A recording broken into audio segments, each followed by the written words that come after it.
गाँव की बारिशें जिंदगी से भरपूर होती हैं।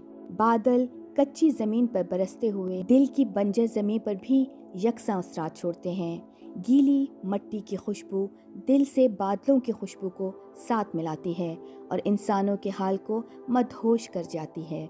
बच्चे बहकते हैं और ये समझने से कासिर रहते हैं कि वो कौन सा जज्बा है जो अभी मुस्तकबिल में दरपेश आएगा, लेकिन अभी से इसकी शिद्दत इन्हें गलियों गलियों बारिश में नचाए फिरती है। दोस्तों की टोलियां बादलों के गड़गड़ाहट में किसी अनजानी सी सनसनी को पाकर एक दूसरे की महफिल में पनाह ढूंढती हैं। कंवारे जिस्म किसी बेचैन घड़ी को महसूस करते हैं और दीवाना वार बारिश की बूंदें जिस्म के रास्ते रूह में उतारते चले जाते हैं।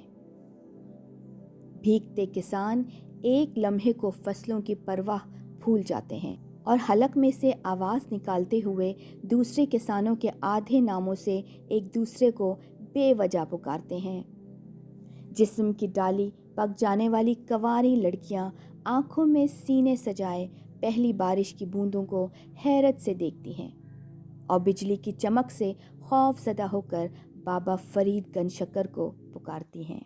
ब्याहते जोड़े बच्चों को गलियों में निकलने की खामोश इजाज़त देते हैं। दूर किसी देश में बैठे अपने हरजाई को खोजती आंखें बारिश की बूंदों में इसका चेहरा तलाश करती हैं, जो एक लम्हे को बनता है और दूसरे लम्हे तहलील हो जाता है।